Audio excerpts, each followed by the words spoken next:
Hello everyone, welcome to the channel. In this video I'm going to show you how to log into your First Citizens bank account. But before that, don't forget to like and subscribe if you enjoyed the content. So without any delay, let's get the video started. First thing you need to do is open browser on your phone or on your desktop.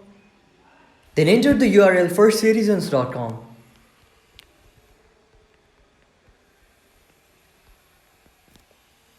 Once you do that, you'll be forwarded to this website and click on the login button at the top. So then you'll need to enter your password and ID that you used to log into your First Citizens bank account. So enter your ID and password.